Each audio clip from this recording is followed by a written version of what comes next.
구독자 여러분들도 어릴 때부터 건강하려면 우유 많이 먹으라는 이야기 들으셨을 텐데요. 하지만 우유를 잘못 드시면 오히려 건강에 해가 되고 질병을 낳을 수 있다는 사실 알고 계셨나요? 오늘 영상을 통해서 제가 우유를 올바르게 먹을 수 있는 방법에 대해서 알려드리겠습니다. 그 전에 구독, 좋아요 해주시면 감사하겠습니다. 건강알림이TV는 구독자 여러분들을 위해 건강에 대한 상식과 정보를 알려드리는 채널이 되겠습니다. 그리고 이 영상이 도움이 되신다면 주변 지인에게 공유 전달 부탁드립니다. 우유는 예로부터 전 세계인의 필수 교식품입니다. 우유는 인류가 오랜 세월 동안 소와 양의 젖을 수집하여 섭취해온 영양 공급원인데요. 우유는 기원전 9000년경 메소포타미아와 야스디와 같은 고대 문명에서 소의 젖을 이용하여 빵과 함께 섭취되었습니다. 이후 고대 그리스와 로마 문화에서도 우유는 식사와 음료로 널리 사용되었습니다. 일반적으로 성인들에게는 하루에 23잔의 우유를 섭취하는 것이 권장합니다. 우유는 다양한 영양소를 제공하지만 과도한 섭취는 칼로리 및 포화 지방의 과잉 섭취와 관련될 수 있습니다. 일부 사람들은 우유나 유제품에 대한 알러지 반응을 보일 수 있으므로 자신의 신체 반응을 주의 깊게 살펴보아야 합니다. 그냥 드시면 안 됩니다. 무심코 먹었다가 되려 화를 당할 수 있습니다. 이제부터 우유와 절대 같이 먹으면 안 되는 음식에 대해서 설명드릴게요. 첫째로 신맛이 강한 과일입니다. 감귤류, 특히 카제인을 응고시켜 소화를 어렵게 할 수 있습니다. 카제인은 주로 우유와 유제품에 존재하는 단백질 중 하나입니다. 이는 소, 양, 염소 등의 젖산성 동물에서 발견되며 우유의 대다수 단백질을 차지합니다. 감귤류 과일에 함유된 산성분과 만나면 상호작용하여 소화 과정을 어렵게 만들 수 있습니다. 장에서 카제인이 다른 소화 효소와 만나면 응고 현상이 발생합니다. 카제인은 소화되어 소장에서 분해되고 소장에서 생성된 펩타이드가 혈관 내에 흡수됩니다. 따라서 감귤류 과일과 우유를 함께 섭취할 때는 소화에 불편함을 느낄 수 있으므로 조절이 필요합니다. 다음은 매운 음식입니다. 우리는 보통 매운 음식을 중화시키려 우유를 먹는데요. 실상은 엄청 안 좋은 습관입니다. 매운 음식을 먹은 후 우유를 마시는 것은 특별한 이유로 많이 선택되는 조합 중 하나인데요.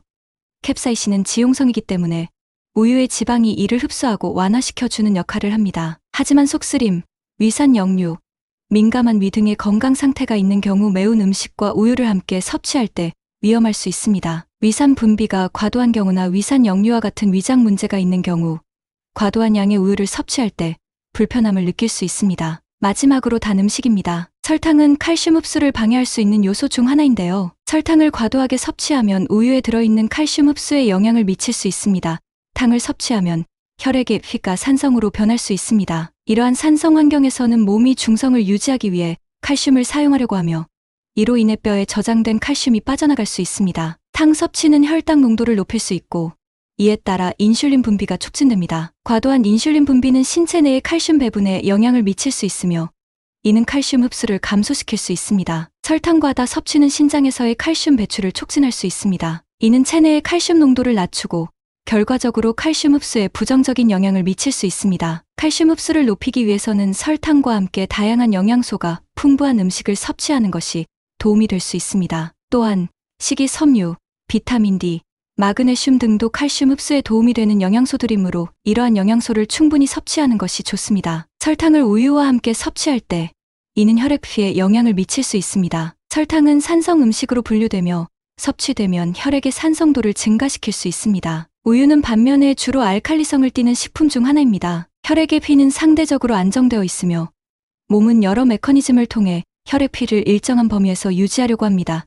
설탕을 많이 섭취하면 몸은 혈액의 피를 조절하기 위해 알칼리성 물질을 사용할 수 있습니다. 이때 몸은 뼈에 저장된 칼슘 등의 알칼리성 물질을 이용하여 혈액 피를 안정화하려고 합니다. 따라서 과도한 설탕 섭취가 계속되면 장기적으로 뼈의 미네랄 손실이 발생할 수 있습니다. 그러면 반대로 우유와 같이 먹으면 시너지가 배가 되는 음식에 대해서 알아보겠습니다. 첫 번째로 감자입니다. 감자와 우유는 함께 먹을 때 다양한 영양소를 조화롭게 공급하여 건강에 도움이 되는 조합입니다. 우유는 단백질과 칼슘의 풍부한 원천으로 뼈 건강을 지원하며 감자는 탄수화물과 식이섬유를 풍부하게 함유하여 에너지를 제공합니다. 뿐만 아니라 감자는 비타민C, 칼륨, 비타민 B6 등 다양한 영양소를 제공하며 우유는 비타민 D와 비타민 B12를 비롯한 종합적인 영양소를 함유하고 있습니다. 그러나 개별적인 건강 상태와 식이 제한을 고려하여 이 조합을 소비하는 것이 중요합니다. 두 번째로 호두입니다. 호두와 우유는 맛과 영양면에서 서로 잘 어울리는 조합입니다. 호두는 고기질과 영양소가 풍부하며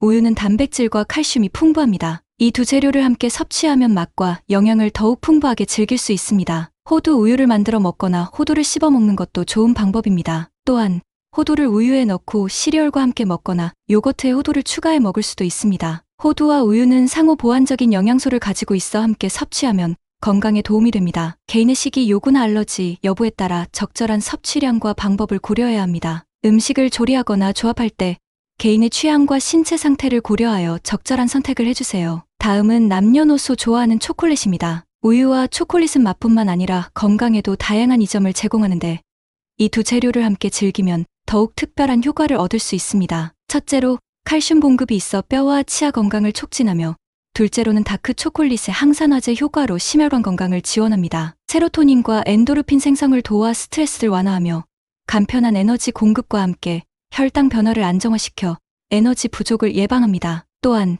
페니레티라민이 감정을 안정화시켜 기분 개선에 도움을 줍니다. 이처럼 우유와 초콜릿은 서로를 보완하며 건강과 기분에 긍정적인 영향을 미칠 수 있습니다. 마지막으로는 겨울철 대표과일 딸기입니다. 우유와 딸기를 함께 섭취하는 것은 건강에 다양한 이점을 제공합니다. 첫째로 우유의 칼슘과 딸기의 비타민C가 상호작용하여 칼슘 흡수를 증진시켜 뼈 건강을 지원합니다. 둘째로 딸기의 항산화제 폴리페놀과 안토시아닌은 세포 손상을 예방하고 면역 시스템을 강화하여 전반적인 건강을 촉진합니다. 셋째로 비타민C와 단백질은 피부 탄력을 향상시키고 피부톤을 개선하는 데 도움을 줄 수 있습니다. 넷째로 딸기의 식이섬유는 소화를 촉진하고 변비를 예방하는 데 도움을 주며 이를 통해 우유와 함께 소화 기능을 높여 건강한 소화를 유지할 수 있습니다. 다만 적절한 섭취량과 식이 다양성을 유지하는 것이 중요하며 개별적인 건강 상태를 고려하여 적절한 섭취가 필요합니다. 우유와 같이 먹으면 좋은 음식과 안 되는 음식에 대해서 알아보았는데요.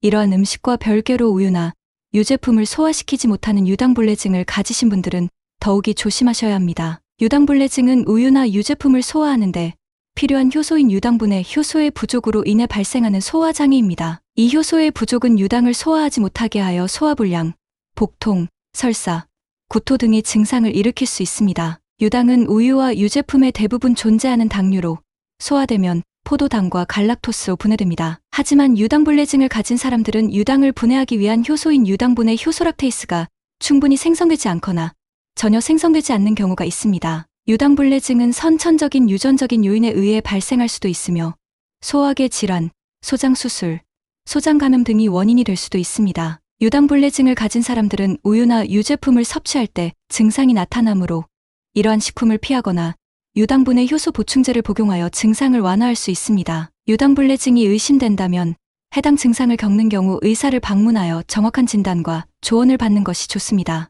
유당불내증을 가지고 있다면 유당이 제거된 무유당 우유나 대체 우유를 선택하거나 무유당 버터, 요구르트, 치즈 등의 유제품을 고를 수 있습니다. 또한 유당이 없는 식품인 과일, 채소, 고기, 생선, 계란, 견과류 등을 섭취할 수도 있습니다. 유당 대체 식재료인 스테비아, 자일리톨 등을 사용하여 요리를 할 수도 있습니다. 우유는 영양가가 높고 다양한 식품과 음료로 활용될 수 있는 풍부한 재료입니다. 하지만 잘못 먹으면 독이 될 수도 있으니 건강하고 똑똑하게 드시길 바래요. 이상으로 우유와 같이 먹으면 좋은 음식과 같이 먹으면 안 되는 음식에 대해서 알아보았습니다. 구독, 좋아요 부탁드려요.